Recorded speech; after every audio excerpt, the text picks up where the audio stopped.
eh, que debemos pues como tener siempre presente en este complejo tema que es la circulación o todo lo que tiene que ver pues como con los accidentes de tránsito y, y la circulación pues como tal. Vamos a ver, aquí están bien, ven la presentación correctamente, ¿cierto?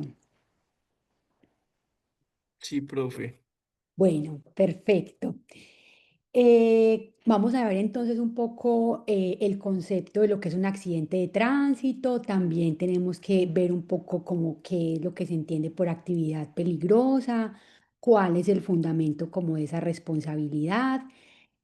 A entrar un poco también en lo que es la responsabilidad contractual y extracontractual, porque ese es un típico caso en donde o como los gran mayoría se presentan posibilidad de ambas acciones, como digamos de manera legislativa nuestra ley lo consagra así, nosotros tenemos la clasificación de la responsabilidad en esas dos ramas, contractual y extracontractual, como seguramente pues ustedes ya lo saben, ustedes ya todos son abogados o están próximos a hacerlo, cuéntenme a ver.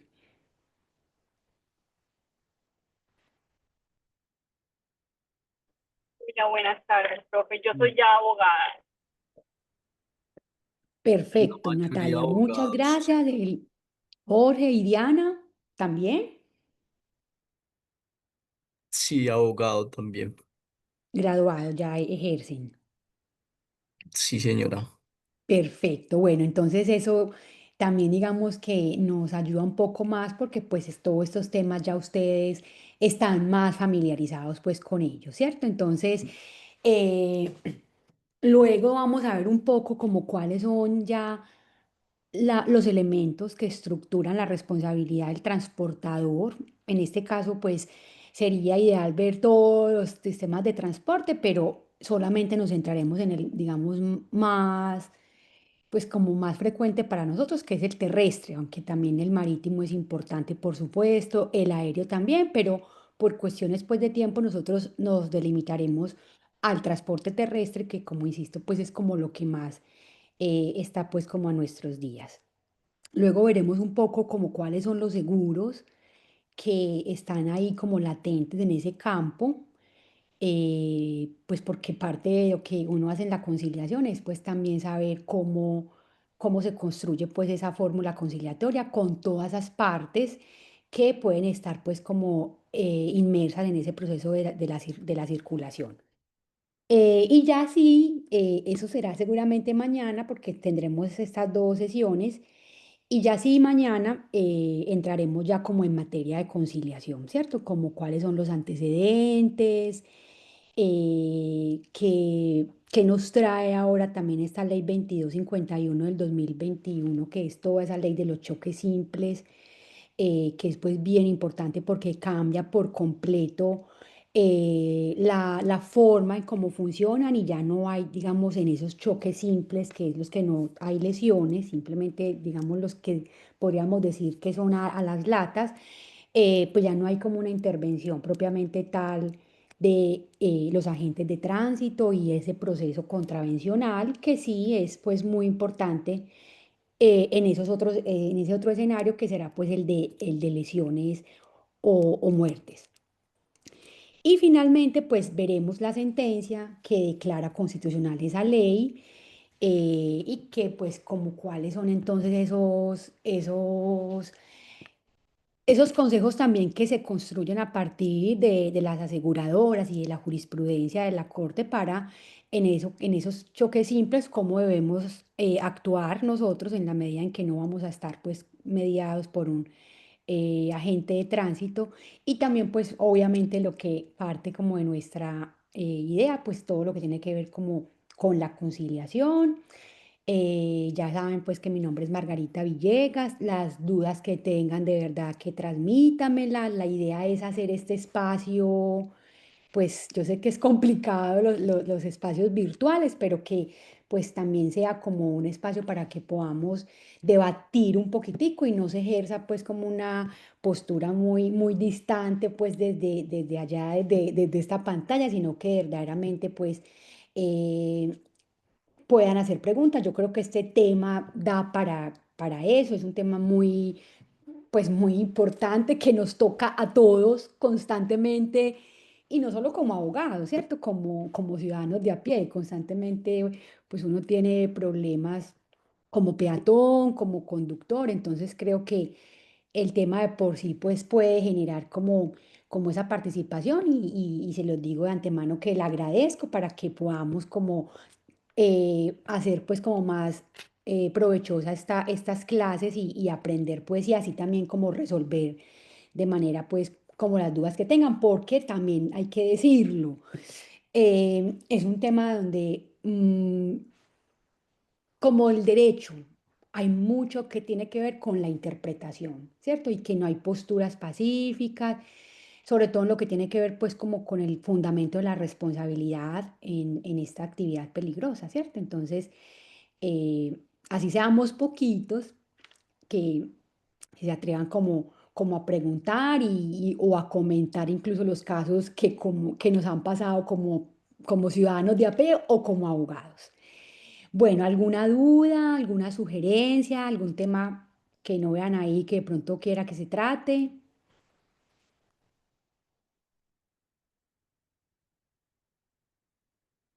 Bueno, entonces eh, vamos a empezar como con el concepto de lo que es un accidente de tránsito, que está pues en nuestro Código Nacional de Tránsito. El artículo 2 define como un evento involuntario generado al menos por un vehículo en movimiento y que causa daños a personas, bienes involucradas en él y que igualmente afecta el normal circulación de los vehículos en las vías pues públicas. Desde hace muchísimos años y eso pues lo veremos un poquito más adelante, esa actividad ha sido catalogada como una actividad peligrosa. ¿Qué creen ustedes que por qué?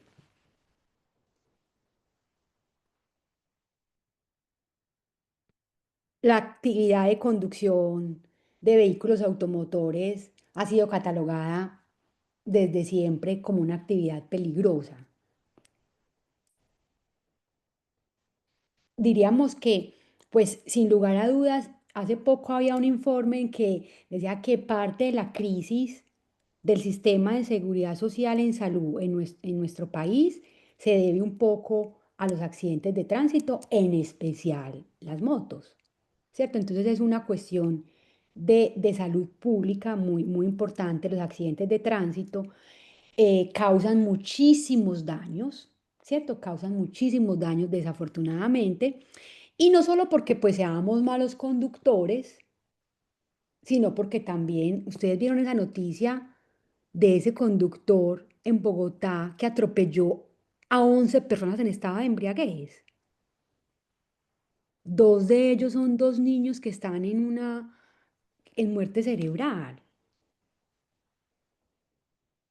O sea, Yo vi el ¿cómo es posible video, que una ¿verdad? persona con un vehículo atropelle a 11 personas y tenga a dos de ellas casi que al borde de la muerte? ¿Cierto? Entonces, de verdad que este tema es un tema muy importante y por eso, pues, se le ha dado esa calificación de ser una actividad peligrosa y eso, pues, no es una cuestión, digamos, inane, ¿cierto? Tiene muchísimas consecuencias.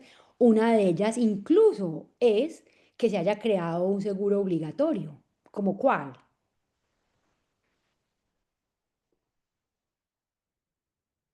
El No, pero SOAT, estos compañeros están mudos.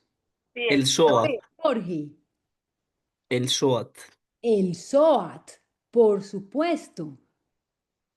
De esa, coherente con esa condición de que es una actividad peligrosa, de que desafortunadamente hay muchas víctimas de accidentes de tránsito, pues por lo menos se tuviese con unos amparos muy básicos un seguro obligatorio, para que de esa manera pues esas víctimas de estos accidentes de tránsito pues no quedaran completamente desprotegidos y tuvieran por lo menos un seguro, porque si los seguros de responsabilidad civil extracontractual o contractual que protegen esa responsabilidad en estos casos de también accidentes de tránsito, solo son obligatorios para los transportadores públicos. Entonces, los demás personas, pues las demás víctimas de los particulares en algún momento, pues no tendrían ninguna indemnización, podrían llegar a no tener ninguna indemnización porque el seguro no es obligatorio, ¿cierto? Bueno, es una sentencia que trae como a colación, pues, como qué es lo que cuáles son esas actividades que la Corte ha considerado que son riesgosas, que son denominadas peligrosas, y que esa calificación, lo que decíamos ahora, supone como esa potencialidad de daños, es que pueden causar muchos daños y que también esos daños, pues, no necesariamente, eh, o mejor, a veces escapan a la conducta, puede llegar a escapar a la conducta de los automotores, ¿cierto? Porque, por ejemplo, piensen cuando se explota una llanta por una cuestión, pues no partiendo de que hay un mal, digamos, un defectuoso, espérenme un segundo que estoy aquí. Ah, es que me están escribiendo por el chat, perfecto. Que no soy multitasking, entonces me cuesta un poco como estar pendiente de la clase y y el chat. Bueno, entonces, digamos que ya es una verdad de perogrullo que me están preguntando aquí, bicicletas eléctricas. Bueno, hay una ley que regula las bicicletas y ya cuando a las bicicletas se les coloca motor, pues ya hace parte como de las normas del Código General de Tránsito, ¿cierto? Hay un Código General de Tránsito que se aplica a todo tipo de vehículos que tengan un motor y que puedan, digamos, desplazarse de manera autónoma. Y ya las bicicletas propiamente tal también están regidas por el Código Nacional de Tránsito, pero tienen una ley especial que, digamos, eh, retoma las del tránsito y hace como unas adicionales para proteger a los ciclistas. Pero los demás todos están regulados por el Código Nacional de Tránsito. Bueno, entonces decíamos que esas actividades peligrosas pues son peligrosas porque son cosas, también actividades o cosas que en sí mismas pueden causar daño, ¿cierto? Un vehículo se puede quedar sin frenos porque sí, o una llanta se puede explotar sin necesidad de que esté por medio de una conducta negligente de quien tiene el deber de mantener el vehículo, ¿cierto? Entonces, en ese sentido, tenemos pues como esa responsabilidad que, aunque puede ser contractual y extracontractual, cada vez ha sido, digamos, de corte objetivo. ¿En qué sentido de corte objetivo? Que como se trata de una actividad peligrosa, una actividad que causa daños, se le imponen a quien la ejerce o al propietario de la cosa, pues unas cargas mayores en cuanto a la forma en cómo se debe responder por esa cosa o por esa actividad, ¿cierto? Entonces, eso tiene que ver un poco como cuál es el fundamento de la responsabilidad por actividades peligrosas y pues ese debate que todos conocemos que ha tenido el mundo y por supuesto nuestra jurisprudencia no ha sido ajeno a ello y es cuál debe ser el fundamento de esa responsabilidad, si la culpa o el riesgo. Claramente no son excluyentes porque pues hay muchos daños que en materia de accidentes de tránsito o ejercicio de actividades peligrosas que tienen que ver con la conducción de vehículos automotores se causan por culpa, incluso por dolo. A este señor que les estaba contando de Bogotá, de ese taxista que atropelló a 11 personas, pues le están imputando homicidio doloso y tentativa de homicidio doloso porque, pues bueno, parece que una niña finalmente de las dos que están muy en estado de muerte cerebral, definitivamente va a morir. Entonces, claro, y si hay una conducta dolosa porque hay un estado de ebriedad, pues es que qué necesidad hay de ir a un sistema de imputación de riesgo u objetivo si claramente hay una culpa. Pues la culpa es el régimen natural de la responsabilidad y por lo tanto, si existe culpa, pues el fundamento de la responsabilidad es esa culpa, es esa falta de un comportamiento adecuado o un comportamiento que es contrario a la ley. El problema es cuando no existe culpa, ¿cierto? Porque cuando no existe culpa, no hay de por medio una conducta que pueda catalogarse como tal, pero aún así la actividad ha generado un riesgo, ha generado un daño y también entonces bajo ese presupuesto, por ser una actividad riesgosa y de corte objetivo, el riesgo propio se constituye también en un fundamento de la responsabilidad en este caso.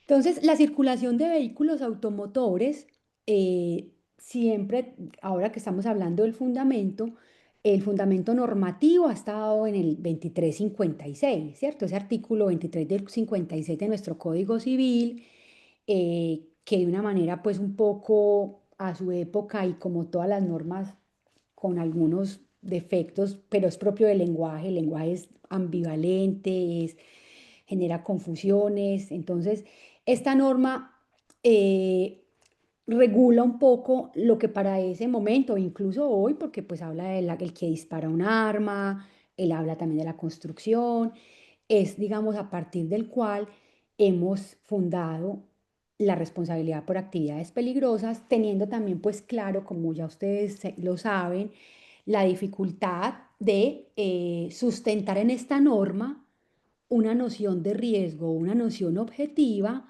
cuando la misma norma siempre señala que debe imputarse por regla general todo daño que pueda imputarse a malicia o negligencia y todo eso son simplemente pues formas de culpa. Pero digamos que es la jurisprudencia y ahora vamos a ver algunas sentencias pues que en ese sentido así lo han ya señalado y es que claramente lo ideal es que exista el factor de imputación de la culpa, pero si no existe culpa, en los casos de actividades peligrosas o riesgosas, pues el criterio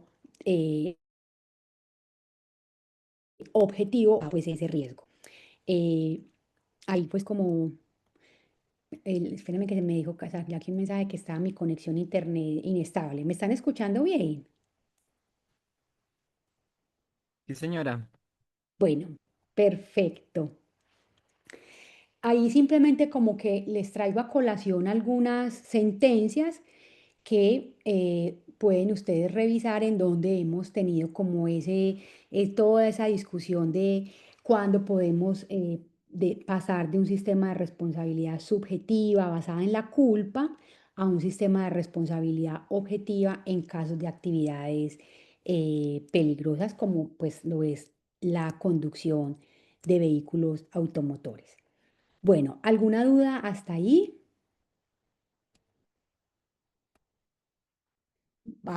Vamos claros. Bueno, entonces volvamos acá, que era lo que estábamos un poco, nos pasamos ahí un poquito rápido. Entonces, eh, de una manera, digamos, un poco inconveniente, nuestro legislador optó por en nuestro sistema de la responsabilidad, incluso la del Estado, dividirla en lo que tiene que ver con una acción de responsabilidad contractual y una acción de responsabilidad extracontractual. Entendiendo que, pues, cuando existe una relación o un vínculo eh, entre las partes, hay una y hay unos daños derivados de eso, pues habrá una responsabilidad contractual, mientras que si no existe ningún vínculo entre las partes, sino que se trata de un hecho accidental, pues será una responsabilidad extracontractual. Y eso pues nos representa siempre a nosotros como abogados esa carga de estar en cada caso, pues están analizando si estamos en una responsabilidad contractual o una responsabilidad extracontractual. Y eso se traslada pues a todo tipo de contratos. Pensemos, por ejemplo, en lo que tiene que ver con el contrato de transporte, ¿cierto? Que es un poco lo que acá estamos hablando, el accidente de tránsito, el contrato de transporte, que es lo que está un poco, pues, lo que nos permite la circulación.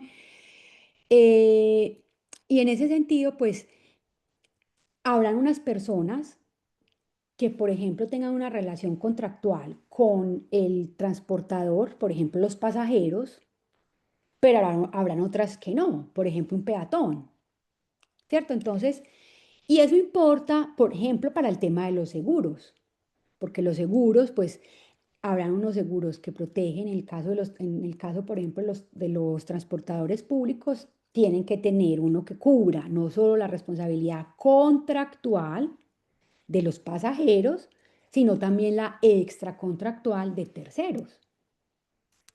Entonces, esa situación pues genera como muchas consecuencias en la medida en que, por ejemplo, también nosotros tenemos que entrar a determinar si en el caso de una persona que se ofrece a llevar a un amigo a su casa y sufren un incidente, pues ahí no habría una responsabilidad contractual o sería extra, ¿cierto? Siempre pues entrar como a encajar el supuesto dañoso en una de esas dos vías y por lo tanto saber pues cómo se estructura entonces un contrato, cuáles son los elementos, porque si no hay contrato, pues entonces la responsabilidad será extracontractual.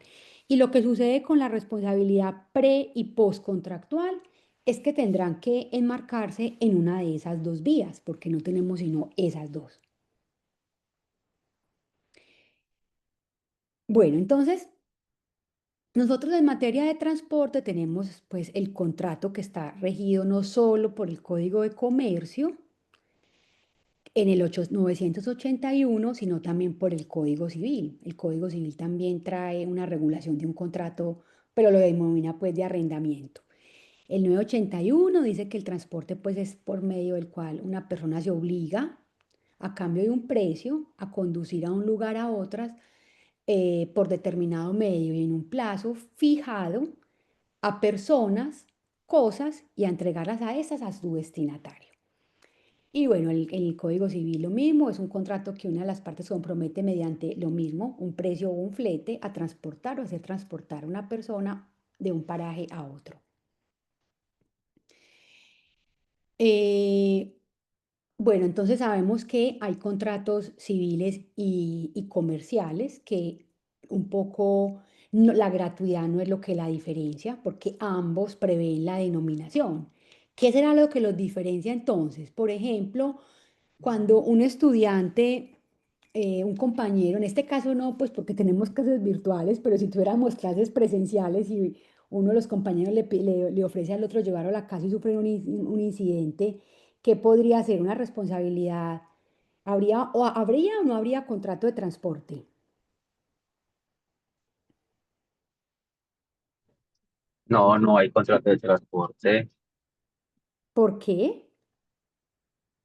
o porque no sé, pues, no se ofreció, pues, como en serio no fue remunerado, Yo pues no creo que hubo es, como Perdón, Jorge. pero sí, sí fue remunerado, Daniel. ¿O quién era el que estaba hablando? Oscar. Oscar. Oscar, Yo creo Oscar. que la diferencia es que no hay como una periodicidad, una actividad constante. Esa es la diferencia. No, porque si es comercial es porque ejerce como eso. Es más como el ánimo de obligarse, la voluntad de obligarse.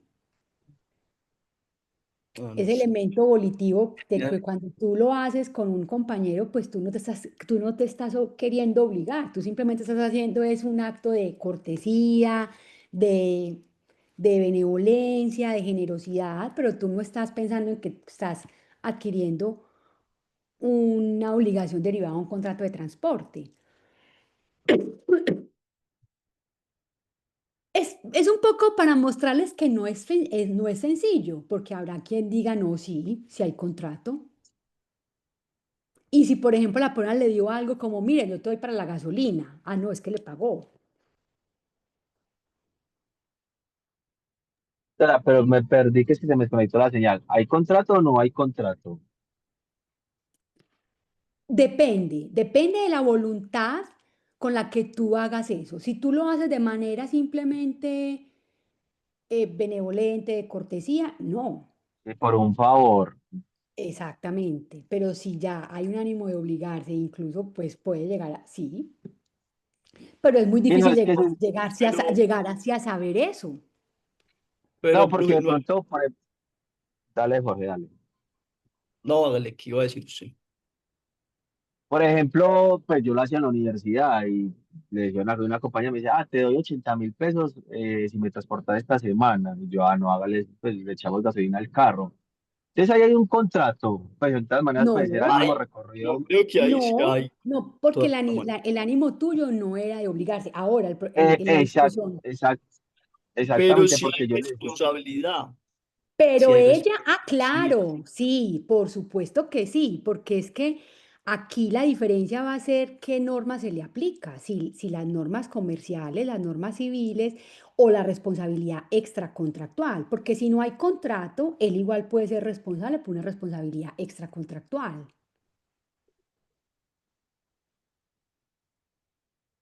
Porque miren que en ambos se exige precio, ambos prevén remuneración. Entonces, si no hay contrato, en ese caso, no es que él no sea responsable, no, pero no podemos predicar una responsabilidad contractual. Aunque ella podrá decir, no, para mí sí existía contrato, mire que yo le pagaba, pero pueden estar atrás y decir, no, no había ese ánimo como tal de obligarse. Entonces, pero sí puede haber una responsabilidad, no derivada del contrato de transporte, pero sí derivada de la ley, la extracontractual del 2341. extracontractual. Ajá, Exactamente. Listo. sí, gracias. Bueno. Eh,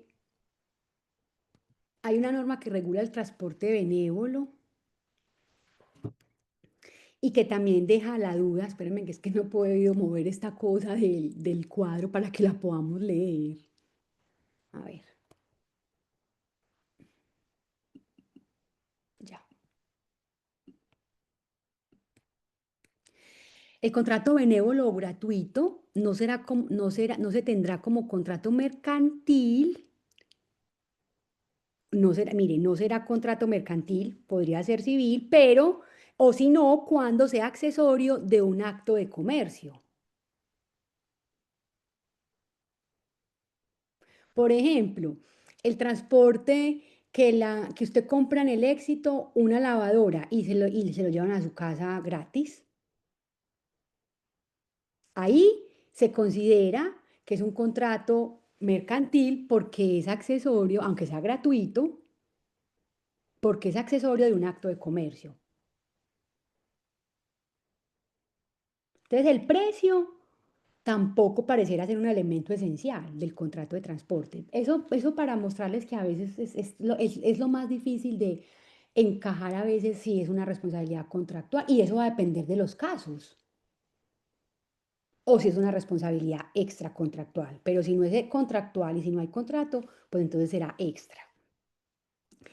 Cuando no existe contrato de transporte, cuando una persona se conduce a sí mismo, bien sea con su vehículo propio o vehículo arrendado.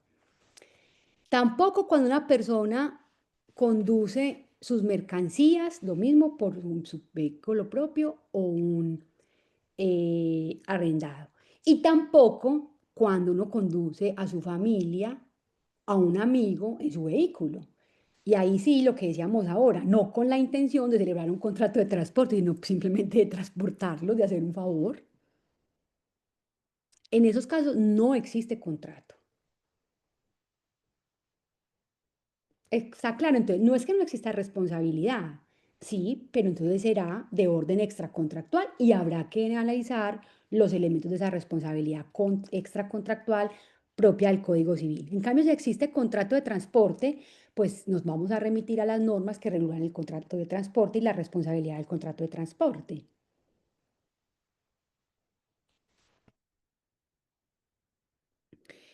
Bueno,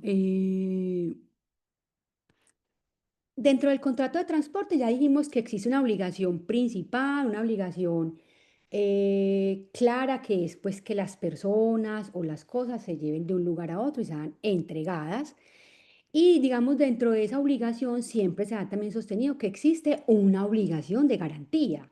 ¿Por qué? Porque la norma establece que el transportador debe entregar esas personas o esas mercancías en el estado como las recibió, es decir, pues sanas y salvas, ¿cierto? Entonces esa obligación de garantía, que es una obligación de resultado, coarta la forma en cómo el transportador puede exonerarse de responsabilidad, porque es un régimen mucho más gravoso en la medida en que la ley le impuso una obligación de garantía, una obligación de resultado, como lo está señalado en la norma, en la medida en que las debe devolver o las debe entregar sanas y salvas o en el estado en que las recibió. Bueno, vamos a ver entonces un poquitico cuáles son los elementos propios de la responsabilidad del transporte en general que están en el Código de Comercio, ¿cierto? Uno es un primer tema es el periodo de responsabilidad, desde cuándo un transportador se hace responsable de una persona o de una cosa. Lo segundo es el fundamento, en qué se fundamenta esa responsabilidad, ya lo hemos dicho un poco. Lo tercero y muy importante, cómo se exoneran. ¿Por qué? Porque es un régimen propio. El sistema de la responsabilidad del transportador es un régimen muy particular porque hay de por medio una actividad peligrosa y no todas las causas extrañas exoneran, ya lo vamos a ver. Lo otro es los límites indemnizatorios, también hay unos límites indemnizatorios, sobre todo aplicado a daños a cosas, a las mercancías, ¿cierto? No tanto a personas también, pero estos límites que vamos a ver se tratan más a la indemnización cuando se pierde o se afecta una cosa. Y la prescripción.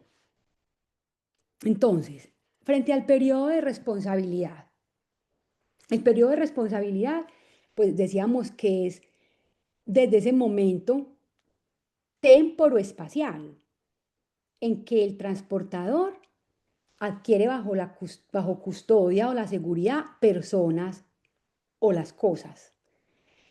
Ese periodo es esencial para determinar la responsabilidad y se trata como de una custodia jurídica y no pues una custodia física.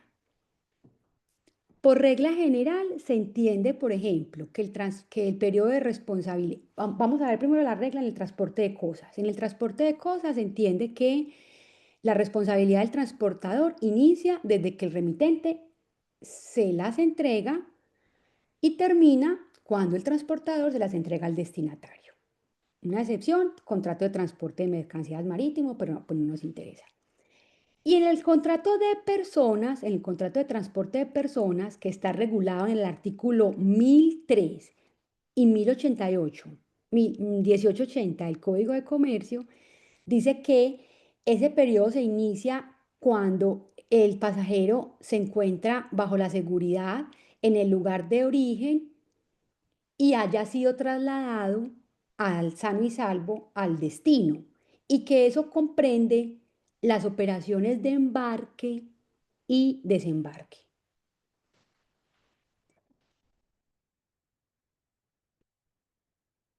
Entonces, si el pasajero sufre un accidente en la terminal, en la estación, pues eso podría estar incluido dentro de ese periodo de la responsabilidad del transportador porque incluye esas operaciones, ¿cierto? Como toda esa logística para el embarque y desembarque.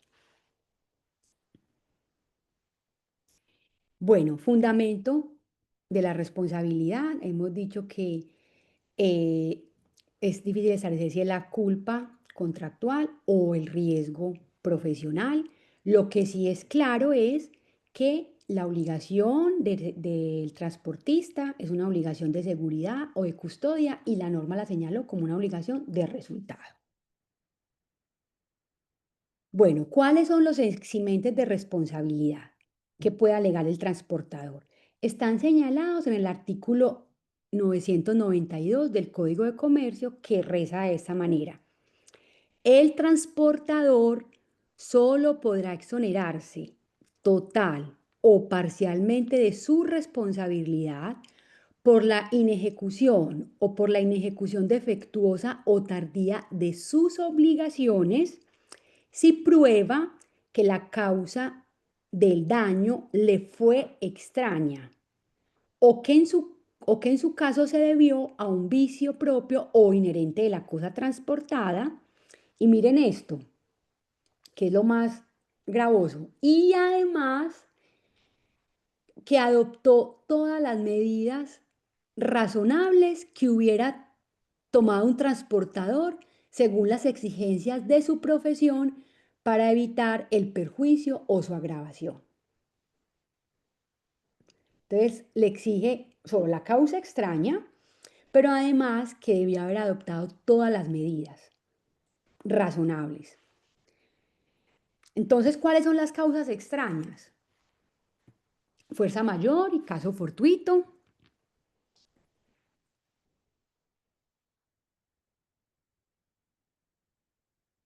Aquí tenemos pues esa definición de lo que es la fuerza mayor y el caso fortuito, de cómo hay una diferenciación que es muy importante en materia de actividades peligrosas, y es que la fuerza mayor es una cuestión que es interna de la cosa. El caso fortuito es externo y por lo tanto a veces pueden llegar a no exonerarlo, porque, perdón, el que exonera es el interno, es el que puede llegar a no exonerarlo en la medida en que, pues, si es un riesgo propio de la cosa, pues el transportador lo debe asumir, ¿cierto? Entonces, la fuerza mayor exoneraría el caso fortuito, ¿no?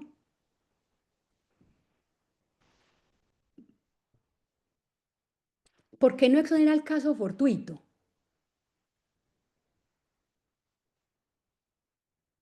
Porque se entiende que los casos fortuitos son riesgos propios de la cosa, como que se incendie, como que se quede sin frenos, y esos riesgos propios de la cosa los debe asumir el transportador porque es una actividad peligrosa. Entonces, bajo la redacción del 992, usted puede proponer cualquier causa extraña, incluida la fuerza mayor y el caso fortuito, pero la jurisprudencia no le va a aceptar como factor de exoneración un caso fortuito.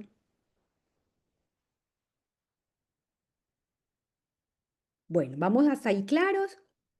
El hecho de la víctima, pues también es otra causal, pues, de exoneración. Y lo otro que habla la norma es del vicio inherente a la cosa, que se trata, pues, fundamentalmente para las cosas que, por ejemplo, sustancias que se evaporan con el calor, ¿cierto? Para todo el tema de de la responsabilidad, pues, por las cosas. Decíamos lo de los límites indemnizatorios. Estos límites indemnizatorios están en el artículo 1031 del Código de Comercio. ¿Y qué dice ese artículo? Se declara el valor de las mercancías. Si usted declara el valor de las mercancías, se le conceden el 100% más el lucro, más el 25% del lucro cesante, si se demuestra. Pero si no se declara, en caso de no haber declarado, en caso de no haber declarado el valor de las mercancías, ¿qué sucede? La suma indemnizatoria será del 80% del valor que se pruebe y no hay lugar a lucro cesante. Entonces, esto sí, pues esto no es más como para temas pues de cuando se envían mercancías y se pierden o se dañan, lo que uno puede cobrar y que generalmente uno no tiende como a declarar el valor. Y pues miren que es mejor declarar el valor porque si hay una mayor recuperación de la pérdida, pues si hay un siniestro o una pérdida. Bueno, aquí la vamos al tema de la prescripción, artículo 993, y es que todas las acciones que se deriven de los contratos de transporte prescriben en 2 años, ¿cierto? Correrá el día en que haya concluido o debió concluir la obligación de conducción. Entonces es muy importante pues tener ese tiempo de prescripción de las acciones contractuales. ¿Alguna duda?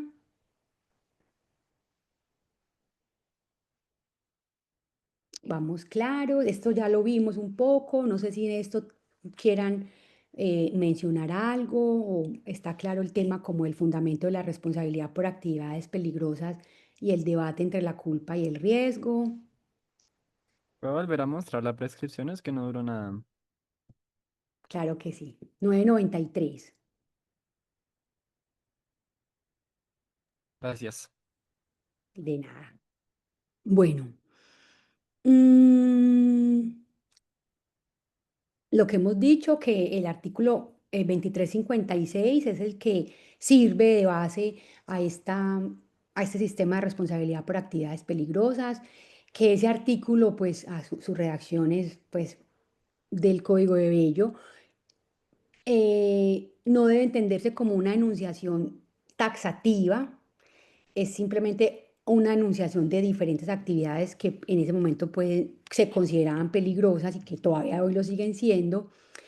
eh, que esa actividad es una actividad lícita, pero que sin lugar a dudas implica unos riesgos que en algunos casos pues deben ser indemnizados bajo ese sistema de responsabilidad objetiva, ¿cierto? Que será excepcional porque el régimen de imputación natural seguirá siendo la culpa, ¿cierto? Eso está claro. Las sentencias, ahí pues les sugeriría, si les interesa el tema, leer la última, la del doctor José Fernando García, la del 2021, la encuentran pues muy fácil en la relatoría de la Corte. ¿Ustedes hacen una pausa en algún momento para tomar café, ir al baño o seguimos derecho? Sí, nosotros hacemos una pausita. ¿A qué Pero la horas? clase hoy se va a acabar a las 7, entonces como se va a acabar a las 7, nos vamos a seguir derecho, profe, porfa. Ah, bueno, listo. Ah, ok, listo, perfecto, no hay problema, listo. Bueno, fundamentos entonces adicionales que tienen que ver pues como con los accidentes de tránsito. Ya hemos hecho referencia a la ley 769 del 2006, pues que es el Código Nacional de Tránsito, donde se incorporan como todos esos deberes y todas esas medidas que tratan de salvaguardar pues como eh, esta actividad que es potencialmente peligrosa y que crean todo lo que tiene que ver con ese proceso contravencional que es tan complejo pues y a veces confuso, cómo este proceso administrativo contravencional pues puede convertirse en una prueba o en un indicio en la responsabilidad civil o en la responsabilidad penal, ¿cierto? Pero ese proceso contravencional es es un proceso en donde la responsabilidad que se está analizando es simplemente si se desconocieron o no normas de tránsito, pero no si hay si se cumplen o no los elementos de la responsabilidad civil o penal. Bueno, ahora un poco como eh, los seguros que en materia de transporte se pueden tomar, son todos los que sean inherentes al transporte, ¿cierto? O sea, aquí hay muchísimos intereses que se pueden en este caso, pues, como amparar. En el sentido, pues, de que puede haber intereses del transportador, pueden haber intereses del comisionista, puede haber intereses en este caso, por ejemplo, de los dueños de las mercancías, de los asegurados, etcétera. Eso lo veremos un poquitico, pues, como más adelante. Eh, en este caso, pues aquí es esta norma que es el 1124, sí, más claramente dice que eh, se podrá contratar el seguro de transporte, no solo el propietario de las mercancías, mira que ese será un seguro de daños para que se protejan las mercancías, sino también todos aquellos que tengan responsabilidad en la conservación, tales como los comisionistas, la empresa de transporte, y que habrá que tener claridad en esas pólizas cuál es el interés que se está asegurando, porque puede que se esté asegurando, el interés asegurado sea, por ejemplo, la mercancía, o puede ser que el interés asegurable sea la responsabilidad por el transporte de la mercancía, que será ya la responsabilidad civil, ¿cierto? Una cosa será un seguro de daños y otra cosa un seguro de patrimonial que cubre la responsabilidad del transportador por esa pérdida o por esa pérdida de la mercancía. Entonces, en el contrato de transporte existen muchos intereses asegurables que generalmente se materializan en dos contratos de seguros. Un seguro de daños, en donde el interés asegurable es del propietario de las mercancías, y un seguro de responsabilidad civil que lo toma el transportador, el comisionista, y especificando si el interés ahí en ese contrato es la mercancía o igual lo que se está garantizando o asegurando es la responsabilidad civil, que es, digamos, lo que más nos interesa a nosotros para efectos de conciliaciones, sobre todo lo que tiene que ver con el contrato de responsabilidad civil, porque pues aquí estamos sobre todo pues tratando de daños a personas. Aquí les traigo este artículo, que es el 1045, que trae los elementos esenciales del contrato de seguro, pues simplemente para que lo tengan ahí, el interés asegurable, y es pues quién puede sufrir una pérdida económica si se materializa un riesgo. El riesgo asegurable es precisamente esa situación contingente, azarosa que puede o no darse. El precio y la obligación condicional, que es pues la que, digamos, está condicionada a que se dé el riesgo y que, por ejemplo, en el caso el seguro de transporte de responsabilidad civil, pues si yo me choco, en ese caso, ese siniestro, ese accidente, ese choque, pues es el riesgo asegurado y es el que le da el nacimiento a la obligación del asegurador de reparar. Por ejemplo, si me choco contra un peatón y hay unas lesiones a él, pues repararle esos daños a esa víctima. Bueno, uno de los seguros más importantes aquí es el seguro, es el SOAT, seguro obligatorio de accidentes de tránsito. ¿Cómo así que es un seguro mixto? Es un seguro mixto porque es un seguro que protege o de daños, cosas, y también tiene amparos a las personas, ¿cierto? Eh, no quiero decir que cuando sea un seguro mixto de daños es que el SOAT proteja daños a cosas, no. El SOAT no protege daños a cosas, pero en la clasificación de los seguros hay dos grandes ramos, que son seguros de daños, que son los seguros reales o patrimoniales, y los seguros de personas. Entonces el seguro de SOAT tiene ambos, tiene amparos de ambos. No los enredo con eso porque enseguida más adelante puede ser más claro. Bueno, entonces, como les decía cuando iniciamos esta clase, este seguro se crea como parte del sistema de la seguridad social, o sea, en el año 93, a raíz pues de la gran cantidad de accidentes de tránsito que se tenían y donde las víctimas pues muchas veces no tenían ninguna protección. Entonces se crea este seguro para todos los vehículos como un seguro obligatorio que transiten por el territorio, por las vías nacionales, para amparar los daños corporales que se causen a personas, mire que solo son personas, en accidentes de tránsito. Eh, ¿Qué sucede con con el SOAT? Aquí vemos las coberturas. Mire, tiene una cobertura de gastos médicos, quirúrgicos, farmacéuticos y hospitalarios de hasta 800 salarios diarios legales mensuales.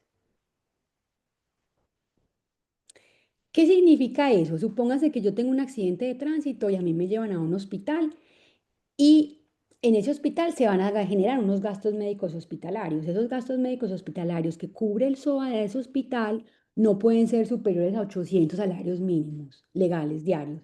Una vez se supere ese monto, ya el SOA no lo va a cubrir, ya no lo cubre ese seguro, ya lo cubriría el seguro que es la EPS. Entonces, estos gastos médicos hospitalarios generalmente los cobra al SOAT las entidades de salud que atienden a los pacientes. Eh, Incapacidad permanente.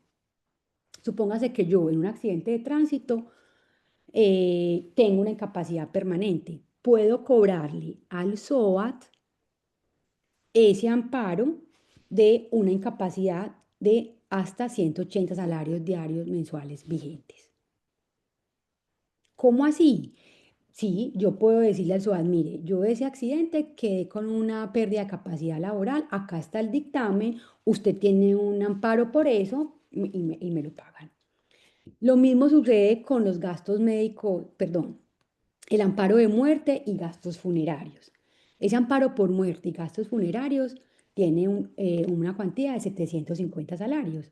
Y lo mismo, si se muere y hay unos gastos funerarios, la persona, los herederos de ese fallecido en ese accidente de tránsito podrán cobrarle al SOAT ese amparo. Y lo mismo con los gastos de transporte de los lesionados. Generalmente esos gastos son cobrados por las ambulancias, los servicios de ambulancias, que son pues los que lo hacen. Entonces, esos son los amparos y las coberturas del SOAT.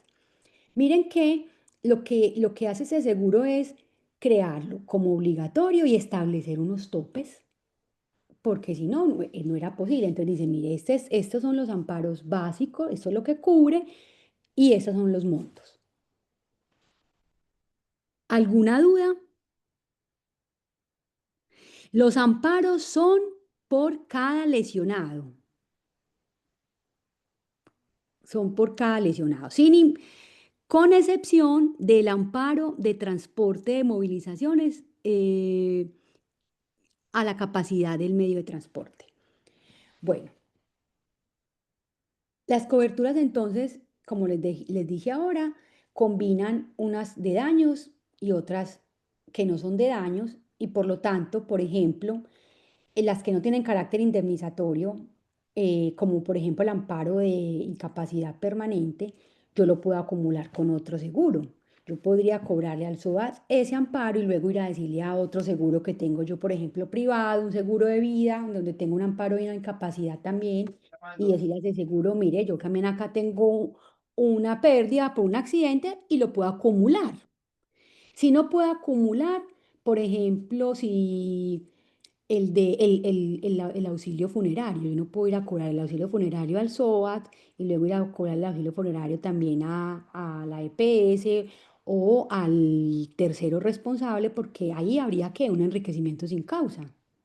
Uno solamente paga un entierro, a no ser de que valga más y pues esté cobrando, porque si no, no lo podría acumular porque tiene un carácter indemnizatorio y además, pues sería una fuente de enriquecimiento, porque en la responsabilidad solamente permite indemnizar el daño causado, ni más ni menos. ¿Está claro ahí? ¿Sí? ¿Vamos bien? No hay dudas?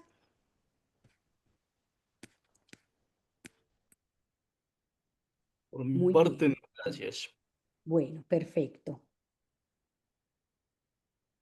Bueno, ¿a quiénes cubre? Entonces, cubre a a los lesionados, que puede ser el conductor, a los ocupantes de los vehículos particulares o a los pasajeros, si es un vehículo de transporte público, y a los peatones también. En caso de que no exista un seguro o que no se identifique el carro, la administradora del recurso de la seguridad social también lo va a reconocer a través de una subcuenta de accidentes catastróficos y accidentes de tránsito, que es la cuenta del ECAP. Es decir, que si hay un accidente de tránsito, una persona tiene un amparo, quiere cobrar el amparo de incapacidad permanente, pero no tiene SOAT, no había SOAT porque el vehículo no fue identificado, lo puede cobrar a través de la subcuenta de la ECAP. Bueno, ¿qué no cubre? ¿Qué no cubre? Entonces, no cubre daños patrimoniales causados en accidentes de tránsito, como lo es los daños al vehículo, total o parcialmente, no los cubre, ni tampoco cubre lesiones personales que no hayan sido ocasionadas en un accidente de tránsito. Un accidente de hogar, por ejemplo, no lo cubre porque solo cubre lo que tiene que ver con los accidentes de tránsito. Bueno, el SOAT también tiene múltiples beneficiarios. ¿Qué significa? Que son múltiples las personas que pueden cobrar o hacer una reclamación a la aseguradora del SOAT para que pague los diferentes amparos, ¿cierto? Lo veíamos, por ejemplo, que en el caso eh, de los gastos quirúrgicos y hospitalarios, estos gastos los cobra generalmente la entidad médica que atendió el accidentado. Esa clínica hace la factura y dice esto es al SOA y le cobra al SOA hasta los 800 salarios. Si ahí no se agotan, perfecto. Y una vez se agoten, el paciente sigue siendo atendido, pero los gastos serán por cuenta de otro seguro que es su EPS. O si es un accidente de trabajo, que la ARL, ¿cierto? ¿Quién va a cobrar la incapacidad permanente? Pues la víctima. ¿Quién va a cobrar los gastos médicos y funerarios? Los herederos. ¿Cierto? Entonces, el SOAT tiene múltiples beneficiarios, es decir, que lo pueden reclamar personas naturales o jurídicas a las que tenga que pagar esa indemnización dependiendo, por ejemplo, del riesgo eh, el riesgo afectado o el amparo afectado. Por ejemplo, los gastos de funerarios y de transporte generalmente pues se pagan vía reembolso, se le pagan a la persona que muestre que los pagó. El caso, por ejemplo, de amparo de personas, como lo es el tema de la incapacidad permanente, será muy importante que se establezca por una junta de calificación laboral la pérdida de capacidad, porque si no, el SOAT no le va a pagar ese amparo. Si usted no le demuestra a la aseguradora del SOAT que la persona tiene una pérdida con un dictamen, no se lo pagan. Y lo mismo si se trata de muerte, pues habrá que demostrar también que estén los beneficiarios de ley para cobrar el amparo de muerte y auxilio funerario.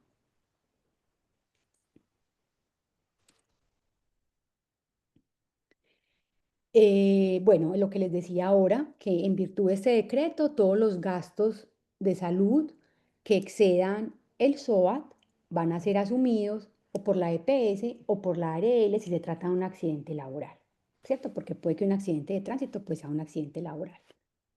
Hasta allí vamos bien. Eh, Aquí vamos a ver un poco el seguro de responsabilidad civil, que ya le hemos dicho que es obligatorio para las entidades del servicio de pasaje, de transporte público. Acá está la norma que lo regula, el artículo 994 dice que el gobierno le debe exigir al transportador,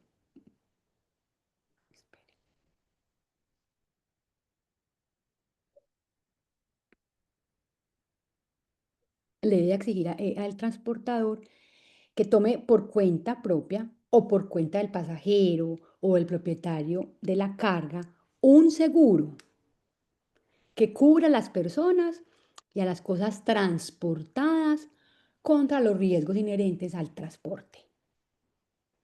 Bueno, ahí ya dice que el transportador no podrá constituirse en asegurador de su propio riesgo ni de su propia responsabilidad, o sea, él no puede asegurar, no puede constituirse en aseguradora para eso, y que el gobierno pues va a reglamentar como todos los requisitos, los amparos, las cuantías, para que sean entregadas, así sean pues constituidas esas pólizas por las compañías aseguradoras, ¿cierto? Porque pues tiene que haber también unos lineamientos del Estado para que esos seguros logren verdaderamente su finalidad. Si no, pues se van a hacer simplemente un saludo a la bandera y a la hora del té, pues no se cubre nada y se sigue en lo mismo, ¿cierto? Entonces ahí pues hay bastante reglamentación pues del gobierno frente a eso.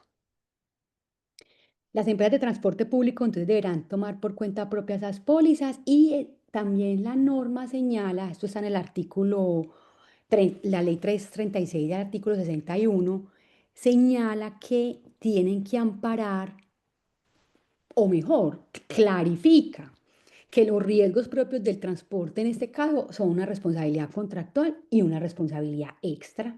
Entonces se tienen que tomar pólizas para amparar ambos riesgos, porque no son los daños a los pasajeros, a las cosas, otros pueden ser los daños que se le causen a otras personas que no hacen parte pues de ese vínculo contractual. Como les decía, esa división entre responsabilidad contractual y extracontractual tiene mucha incidencia en materia de seguros, porque pues da a tenerse que especificar en la póliza qué responsabilidad se está cubriendo, una contractual o una extracontractual. Bueno, aquí les decía que los seguros podrán, esa clasificación para que la tengan un poquitico y no se les haga tan enredada esa clasificación de los seguros entre seguros de daños y seguros de personas, que es la clasificación, digamos, básica eh, y más importante. Y a su vez, los seguros de daño se clasifican en dos, en reales, que son los que protegen cosas, y en patrimoniales, que son los que protegen el patrimonio, como el de cumplimiento, el de responsabilidad, etcétera. Aquí lo vamos a ver mejor.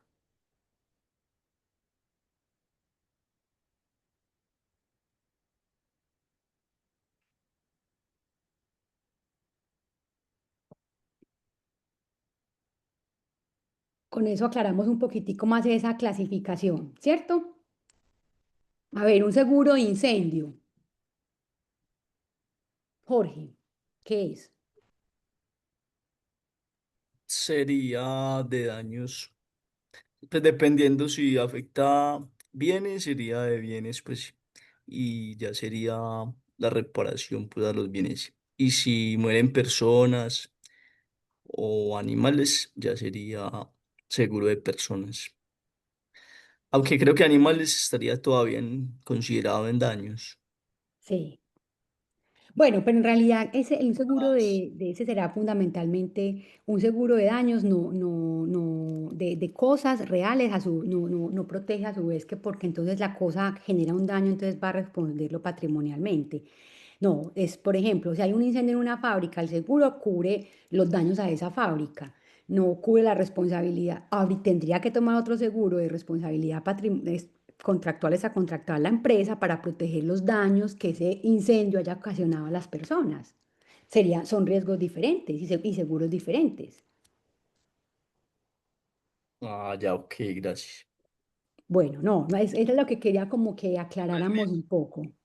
¿Aló? ¿Hola? En ese caso sería mixto.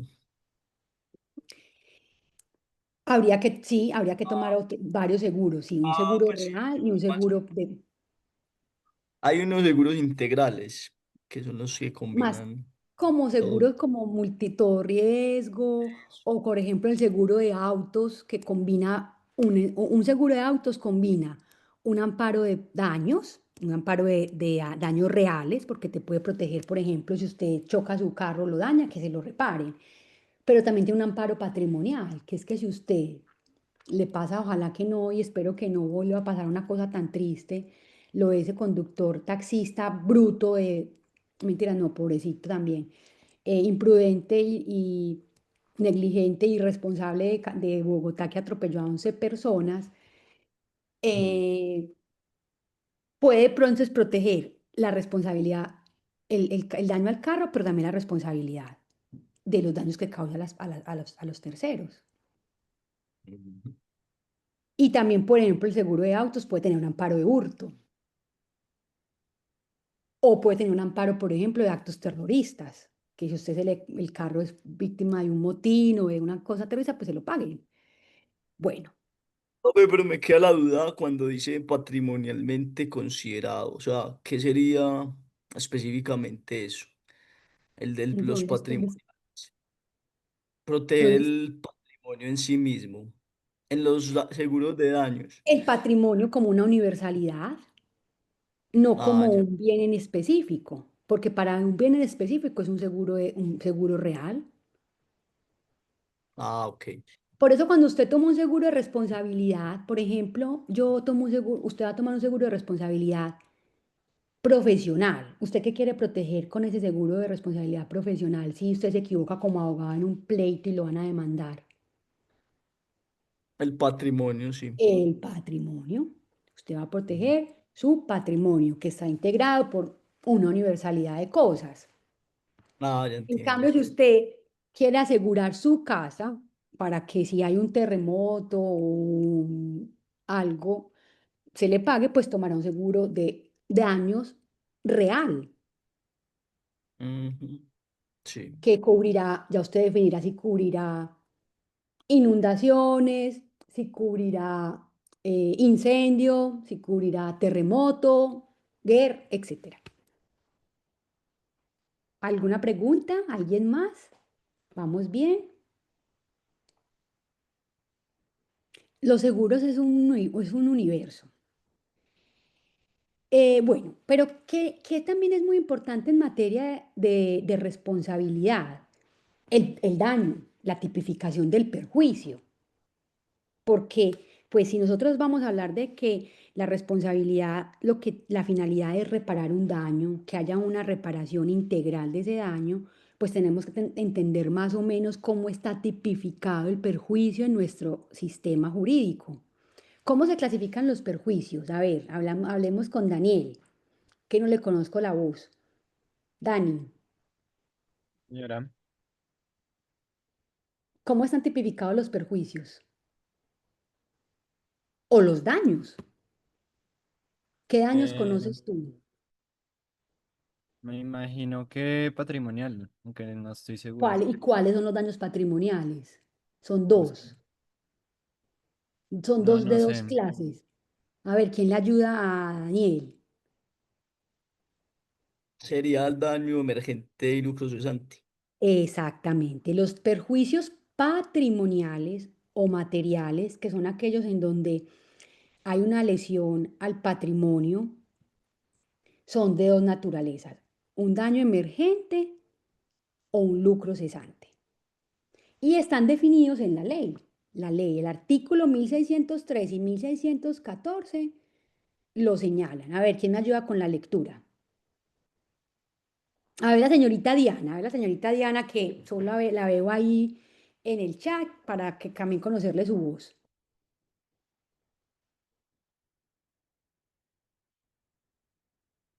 Aló, Diana.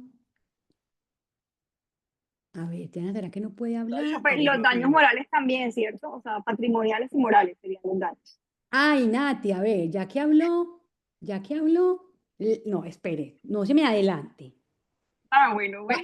Vamos, no, vísteme, ¿cómo dice el dicho? Vísteme despacio que tengo prisa. Vamos Como primero con... pregunta, es que, ¿sabe qué pasa? Que se me conecta y desconecta. Entonces preguntó por los daños. Yo dije, pues deben ser los morales. Yo creo Ah, que ok. deberían ser Bueno, morales. no, estamos hablando de la tipificación del perjuicio para poder saber qué se indemniza, cómo se hace Ok, todo eso. Y dijimos que hay unos perjuicios que son materiales o patrimoniales, que son los daños emergentes y el lucro cesante, que son los únicos que tenemos definidos en la ley 1613 y 1614. Daño emergente, el 1613 dice que, perdón, dice el 1614, entiéndase por daño emergente el perjuicio o pérdida que proviene de no haberse cumplido la obligación o de haberse cumplido imperfectamente o de haberse retrasado su cumplimiento. Y por el lucro cesante, la ganancia o provecho que deja de reportarse a consecuencia de no haberse cumplido la obligación o de haberse cumplido imperfectamente o de haberse retrasado su cumplimiento. Entonces, Dani, ¿qué es daño emergente y qué es lucro cesante?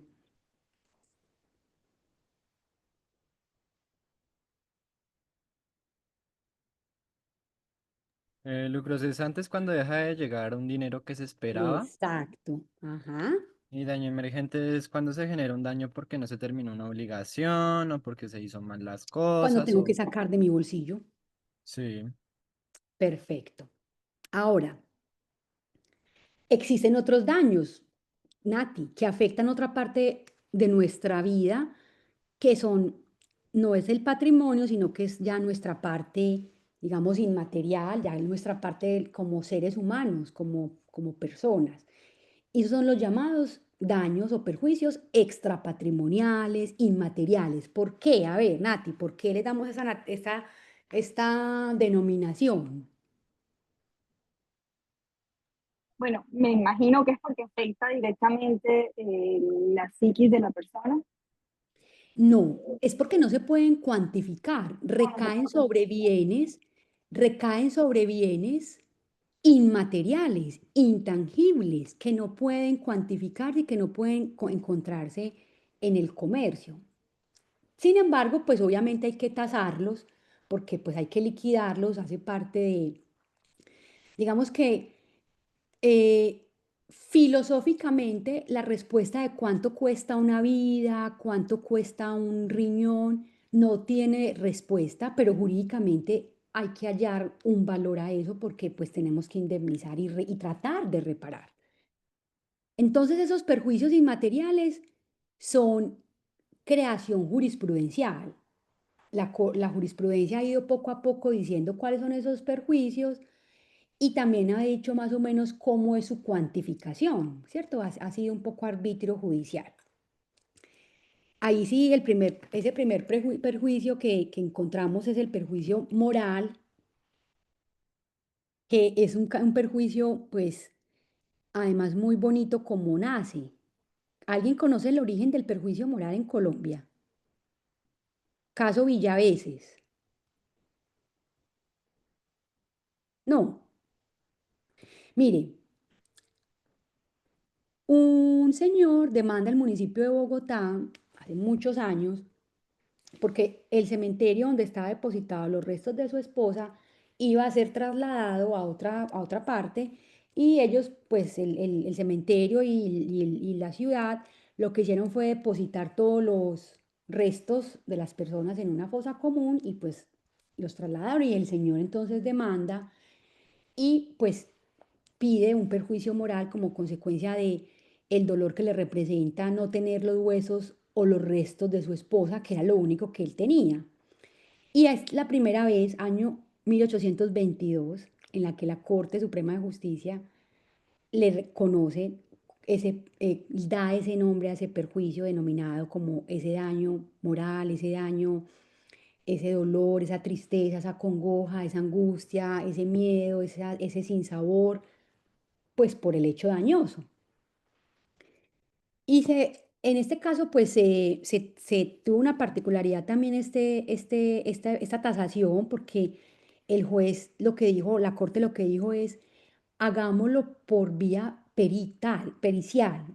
Nombremos un perito para que pueda establecer cómo le debemos reparar ese daño moral al señor Villaveses, que era el apellido de el demandante. Y el dictamen pericial arrojó como resultado que lo mejor, dada la condición económica del señor, era un señor muy adinerado, pues no necesitaba dinero, lo mejor era construir un mausoleo con mármol de Carrara en ese cementerio, de tal forma de que así pudiese él seguir honrando pues a su esposa. Y eso fue lo que se hizo, así fue que se reparó en ese momento ese daño moral que, como les digo, por primera vez se crea. Hoy ya tanto en la jurisdicción civil como administrativa tenemos afortunadamente una igualdad frente a este daño en cuanto a que el tope máximo son 100 salarios mínimos.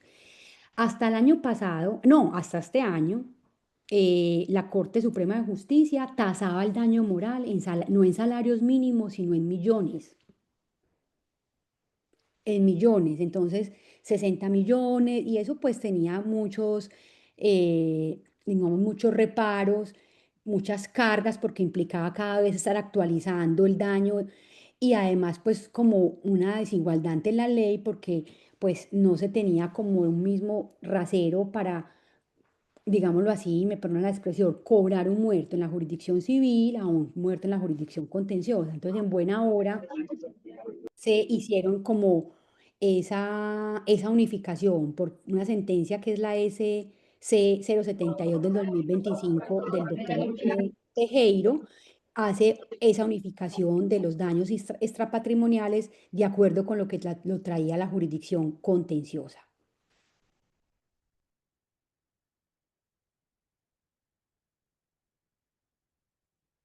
Bueno, eh,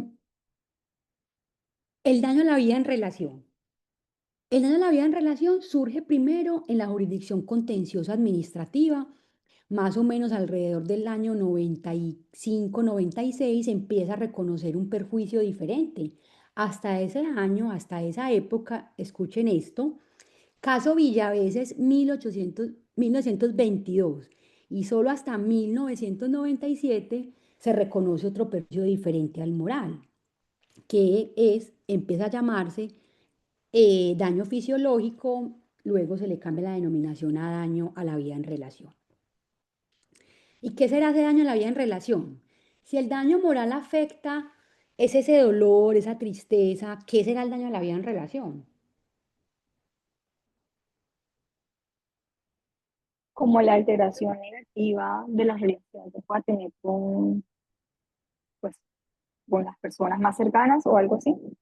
¿Cómo el daño moral es cómo ese hecho dañoso la afecta a usted internamente, cómo le afecta sus sentimientos, su vida?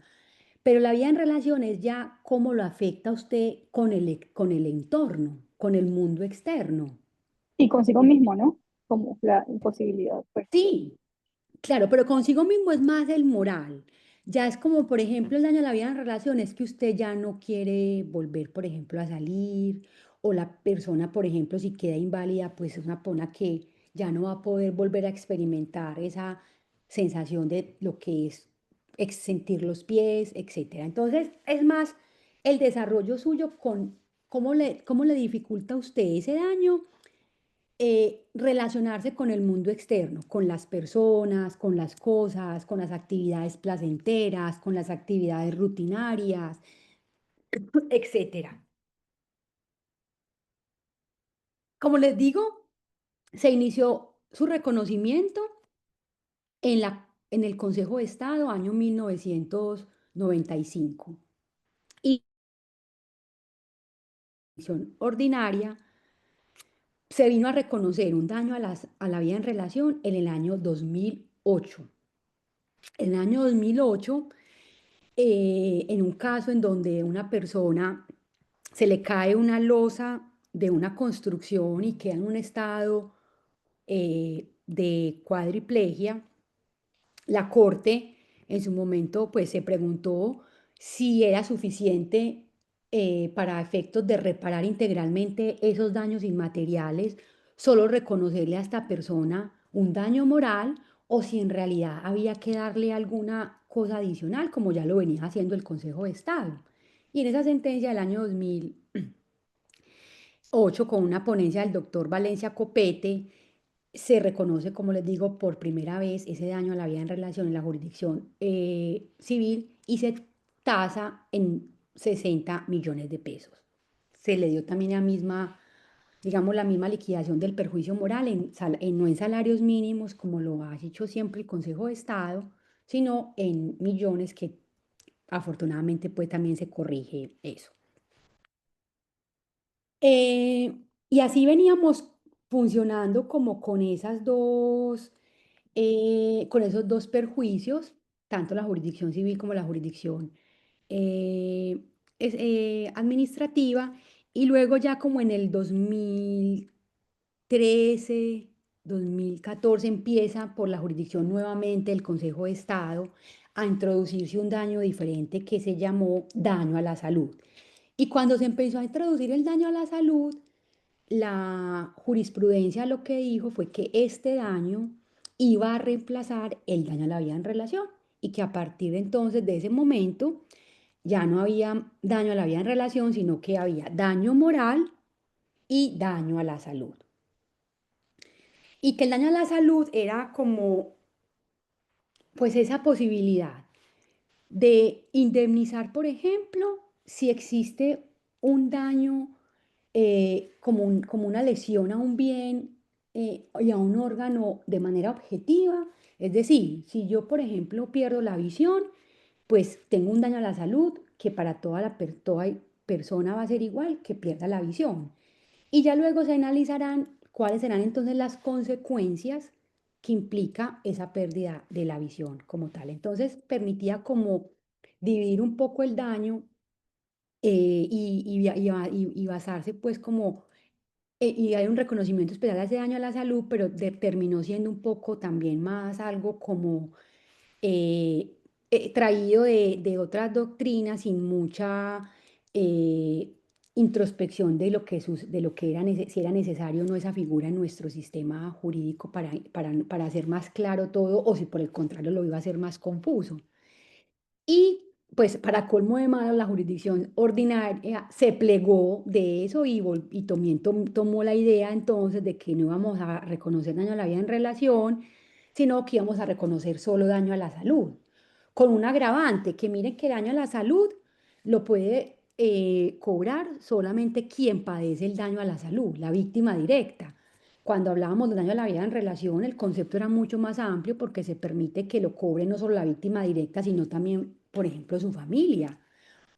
Por ejemplo, una esposa que su esposo ha quedado en un estado de cuadriplegia tiene derecho a un daño a la vida en relación. Es que la vida de ella, la forma como ella se va a desarrollar con el mundo va a ser y con su pareja va a ser diferente.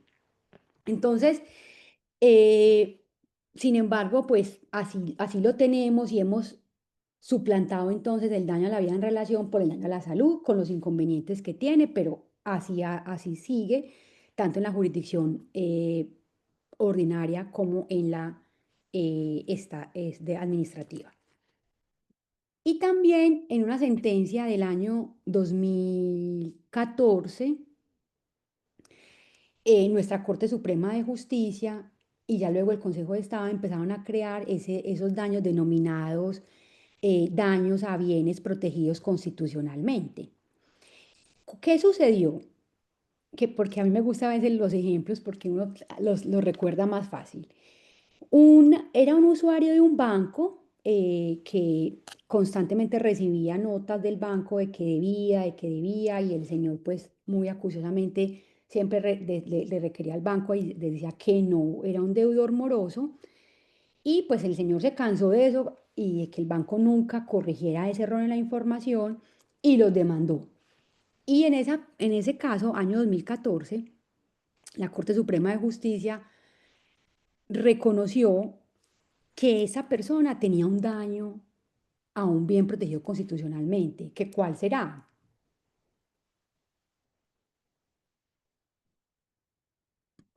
La honra, porque pues claramente se le estaba cobrando un dinero que no debía de manera reiterada y eso pues afectaba su honorabilidad y se le reconoció, eh, fueron como 15 millones de pesos a este usuario del banco y es un antecedente pues importante porque pues no solamente por el sistema financiero, sino también un poco pues porque crea esta figura de estos daños constitucionalmente relevantes.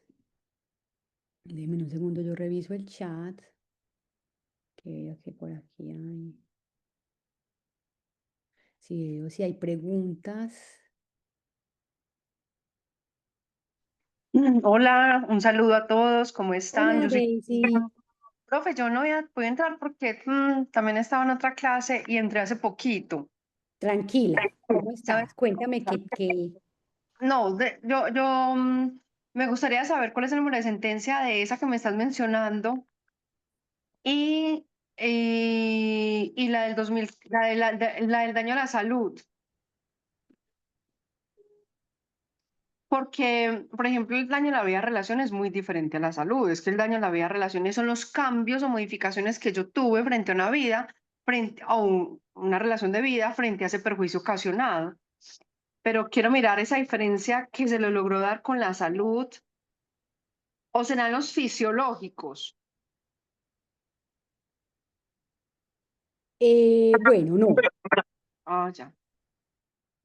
no, Daisy, o sea, digamos que el daño a la vida en relación, inicialmente cuando surge en el Consejo de Estado, empieza a surgir como un concepto atado a una cuestión fisiológica. Entonces, se decía, mira, acá hay un perjuicio fisiológico porque es que esta persona perdió un pie, perdió una mano.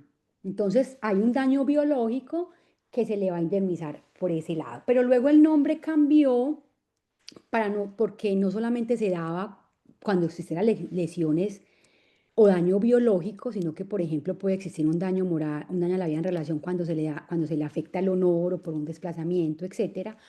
Entonces, se cambia el concepto de daño fisiológico a daño a la vida en relación porque es más omnicomprensivo y no está ligado a un daño biológico o a un daño a una parte del cuerpo.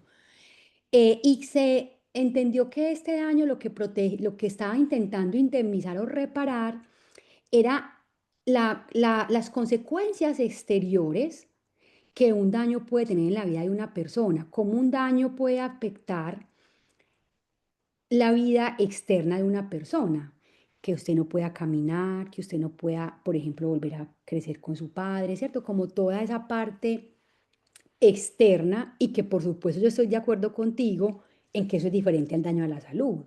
Eso no tiene que ver con nada con el daño a la salud. El daño a la salud es otra cosa. Pero digamos que está siempre un poco asociado, sigue siendo ese lastre del perjuicio fisiológico o el daño biológico, lo que hay detrás también del daño a la salud y que termina siendo más más restrictivo. Es mucho mejor la denominación de daño a la vida, daño a la vida en relación que daño a la salud. Porque también está de por medio que siempre hay un daño, que tiene que haber un daño a la salud y no necesariamente. Insisto, por ejemplo, el señor que tuvo ese percance con el banco pudo haber alegado un daño a la vida en relación si estableciera, por ejemplo, que tuvo que, a raíz de, pues eso es una exageración, es un ejemplo, pero que a raíz, por ejemplo, de esa reiterada morosidad del banco, todo el mundo se dio cuenta y se le generaron unos cierres económicos y tuvo que cambiarse de ciudad. Por ejemplo, él ahí puede alegar un daño a la vida en relación.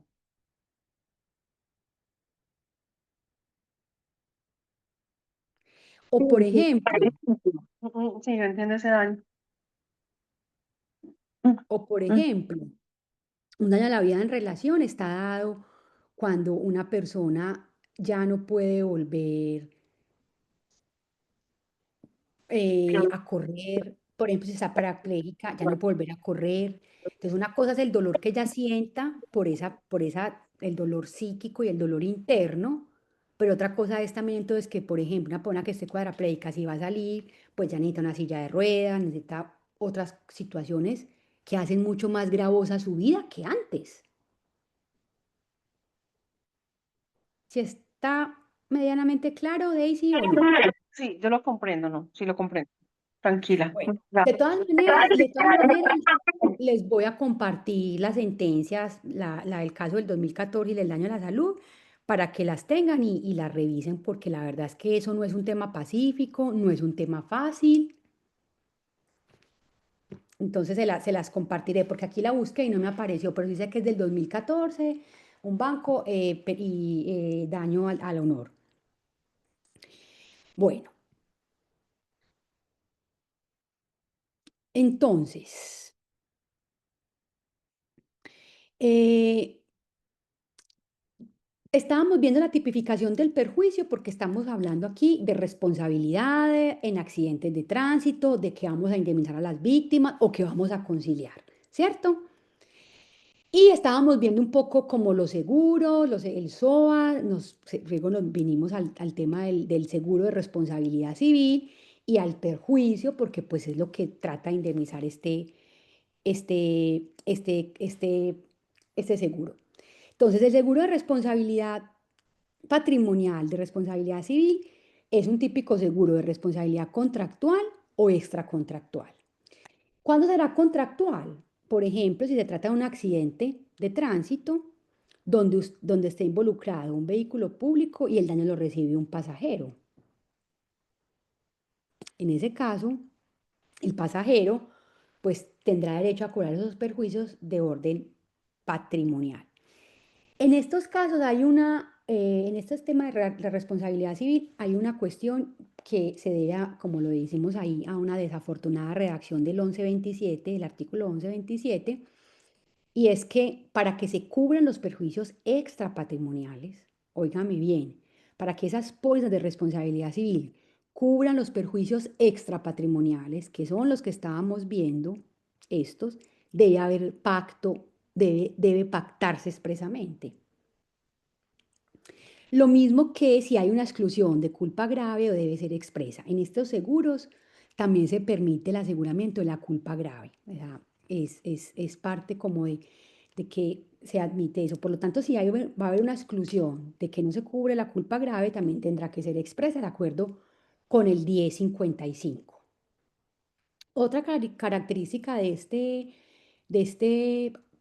seguro es que es un pilar también de la reparación a las víctimas, como lo es el SOAT. O sea, lo que busca también este seguro es una protección a las víctimas y en segundo lugar también obviamente es importante una protección al patrimonio del asegurado. Pero el principal fin del seguro de responsabilidad es la reparación de las víctimas. Y acá pues lo veíamos y lo advertíamos anteriormente, los problemas que tendremos aquí serán problemas de tipificación de los perjuicios, porque no tenemos claridad cuáles son, cómo son, y eso pues representa desafíos para el aseguramiento. Bueno, estamos aquí diciendo que hay una naturaleza de seguro contractual, una responsabilidad contractual para que amparen a todos los ocupantes de ese vehículo, dado ese vínculo previo, o una responsabilidad, una naturaleza extracontractual para proteger a los terceros, todos esos terceros que puedan eh, resultar dañados. Entonces, aquí vamos a ver un poco cuáles son esas coberturas que tienen que tener estos seguros de responsabilidad contractual y extracontractual. Estamos hablando de que este seguro de responsabilidad contractual o extracontractual solo es obligatorio en materia de accidentes de tránsito o en materia de circulación para las entidades públicas. Los particulares tenemos la posibilidad o no de tomar el seguro, pero eso sí, si tenemos vehículo, tenemos que tener el SOAT.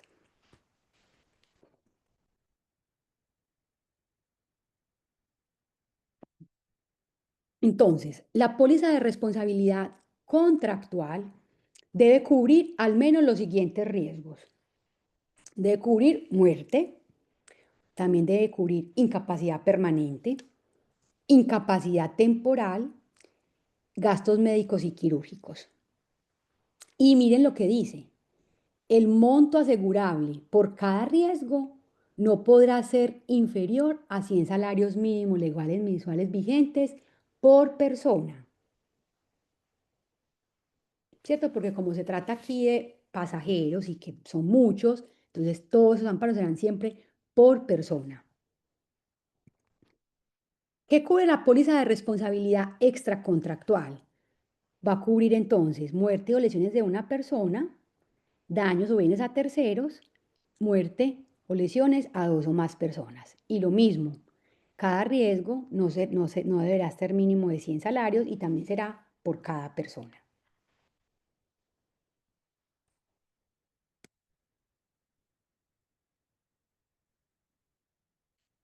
Bueno, ya decíamos el tema de la cobertura del perjuicio inmaterial o es material que debe estar pactada.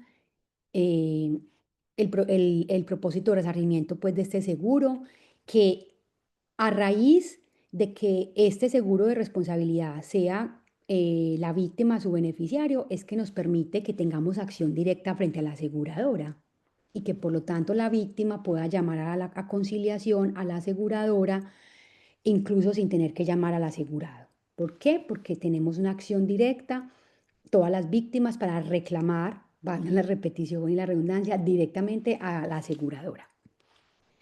Como yo les voy a compartir esta presentación, aquí les comparto pues como unos ejemplitos como de pólizas.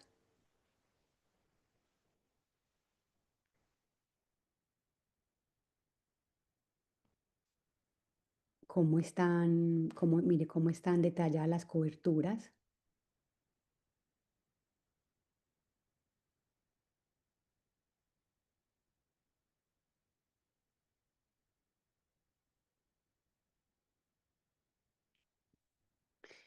Eh, y aquí, miren esta, por ejemplo, póliza de seguro de responsabilidad contractual, esta es de seguros del Estado. Mire que dice, por ejemplo, en adelante, el asegurador asegura la presente póliza con consideración a las reclamaciones del tomador asegurado, amparos, se cubre a muerte, incapacidad, gastos médicos, gastos de protección patrimonial, asistencia, gastos de asistencia jurídica. Eh, Mire, por ejemplo, ¿qué excluye? Las lesiones corporales o muerte, las lesiones corporales, muerte o daños causados al asegurado o al conductor del vehículo. No lo cubre ni al asegurado ni al conductor. Mire que dice aquí en la segunda, las lesiones corporales o muerte directa o indirecta por conflictos internos, externos o actos terroristas. Tampoco. Las lesiones corporales o muertes originadas directa o indirectamente por el fenómeno de la naturaleza. Tampoco. Si es porque hay una avalancha o se cae una roca, no lo cubre. Las lesiones corporales por muertes a pasajeros cuando el vehículo asegurado relacionado en la póliza sea conducido sin la autorización del asegurado. Cuando sea la muerte o la lesión sea originada por mercancías azarosas, inflamables, explosivas, transportadas en el vehículo, etcétera. Ahí tienen como para que puedan ahí ver un poquitico más en la práctica cómo funciona.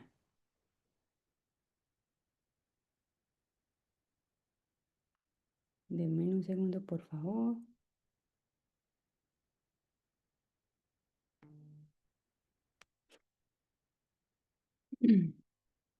Bueno, ¿alguna duda?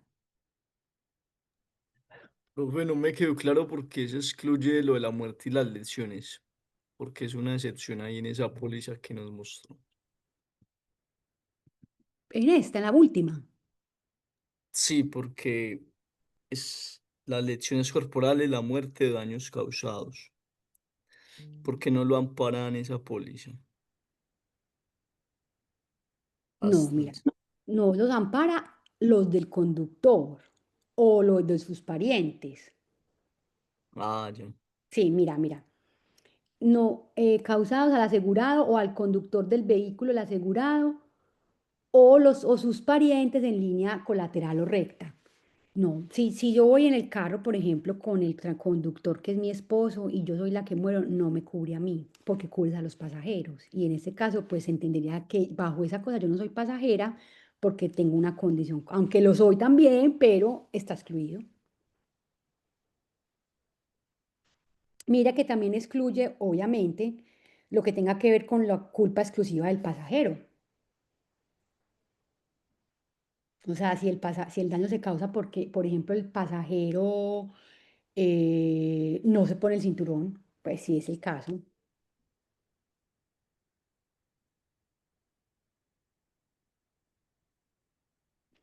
Eh,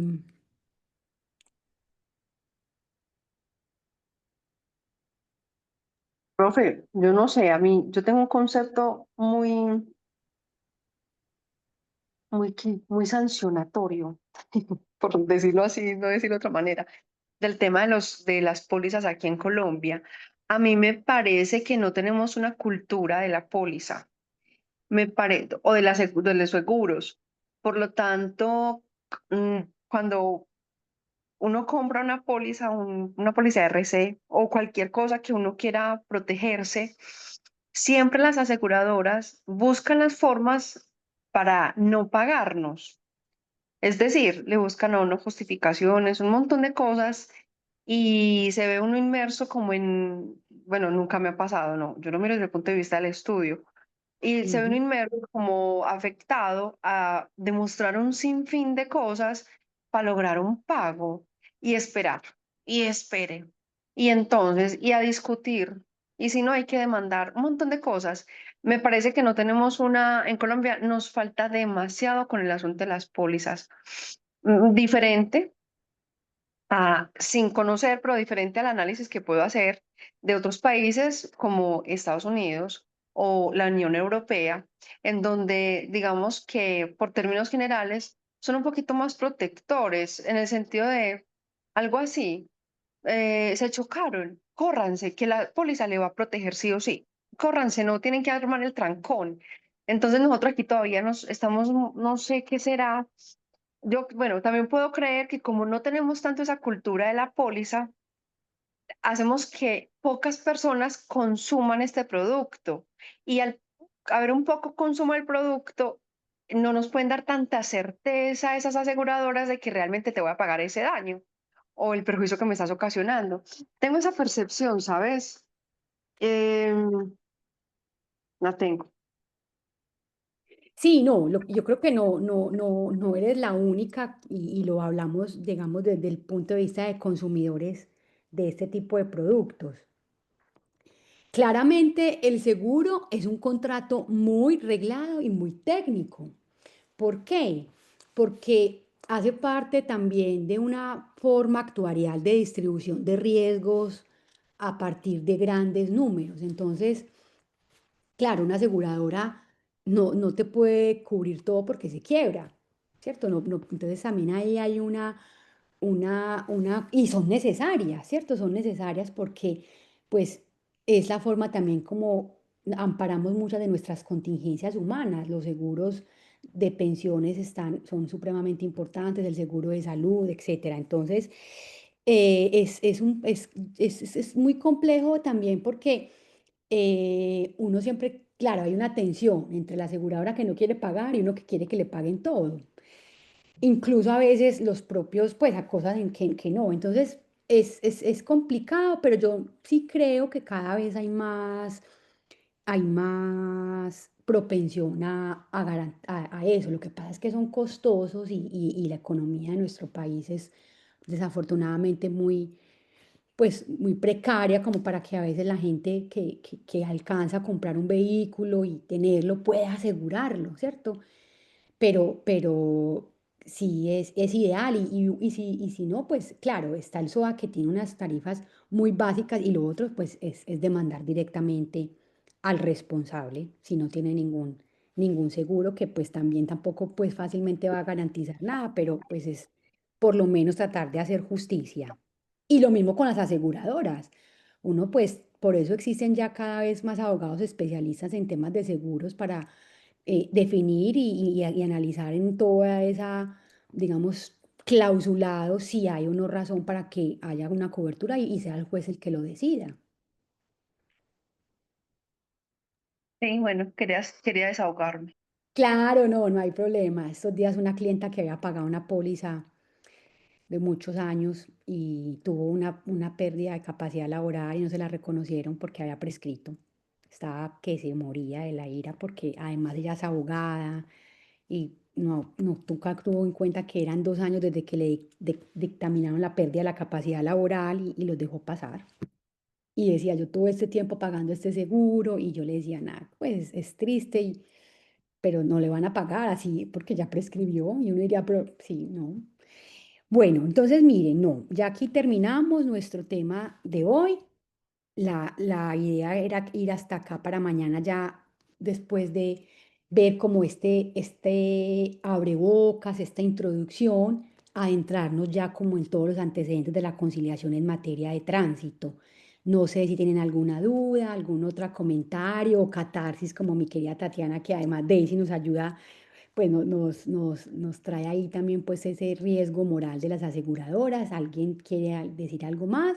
Y si no, pues nos veremos entonces mañana. Entiendo que a la misma hora. Les agradezco que se conecten a esa hora porque pues estoy en otro país y tengo 7 horas de diferencia. O sea, para mí en ese momento es a la 1 de la mañana. Bueno, profe, muchas gracias. Entré tardecito, pero me desatrasaré pues como retomando. Muchas gracias. Claro, y yo les voy a compartir la presentación, así que mañana apenas terminemos les comparto la presentación y ahí tienen como para que revisen y repasen. Listo, muchas gracias. A ustedes muchísimas gracias, entonces nos vemos mañana por este mismo canal a las 5. Muy Muchas amables. gracias. Muchas A gracias, hasta luego. ustedes. Gracias. Chao. Gracias. Gracias, profe. A ustedes.